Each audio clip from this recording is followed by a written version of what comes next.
Mr. Chairman and members of the committee, my name is Rebecca Craigie and I am an environmental science and policy student at Duke University. I want to thank you for the opportunity to testify before you today on the consequences of the ONC Trust, Conservation and Jobs Act to endangered species and on biodiversity. It is my opinion that this act will have devastating consequences on the viability of endangered species and threatened species such as the northern spotted owl and on biodiversity as a whole within the region. This act essentially transfers 1.5 million acres of Bureau of Land Management and US Forest Service forested land to the ONC Trust, a timber trust commanded to manage at least 50% of the lands to maximize timber revenue for the ONC counties.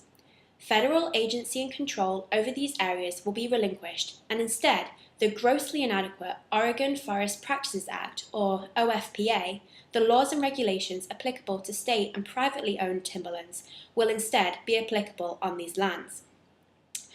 This will sanction clear-cutting and huge-scale fragmentation of the forests, as OFPA permits clear-cuts of up to 120 acres of the forest at a time. The 18 ONC counties encompass 15% of the critical habitat of the northern spotted owl, which was listed as a threatened species under the Endangered Species Act in 1990, as its numbers plummeted to around 2,000 breeding pairs. This was a result of habitat loss and fragmentation of old-growth forest across its range thanks to large-scale federal timber sales. The ONC Act essentially removes restrictions on the harvest of timber in these areas that was introduced to protect northern spotted owl habitat by the highly contested Northwest Forest Plan of 1994. According to the Fish and Wildlife Service, fragmented landscapes expose the northern spotted owls to a much greater chance of predation and starvation, as they require forest cover for protection and to provide them with foraging opportunities.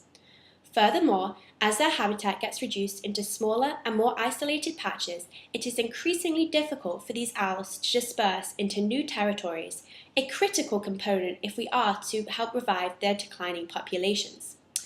By lifting these restrictions, we are essentially recreating the conditions that drove these owls into their currently threatened states. As you can see, fragmentation of these forests will severely undermine existing efforts to protect the northern spotted owl. However, the impacts of fragmentation extend much further than this one species. It will impact the entire ecosystem. Fragmentation essentially creates islands of forest surrounded by a sea of altered habitat, in this case, cleared land.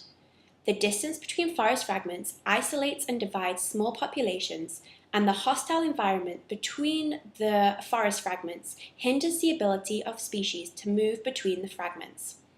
Plants may struggle to disperse their seeds over the distances required, and small mammals and birds may face increased predation risk over the cleared ground.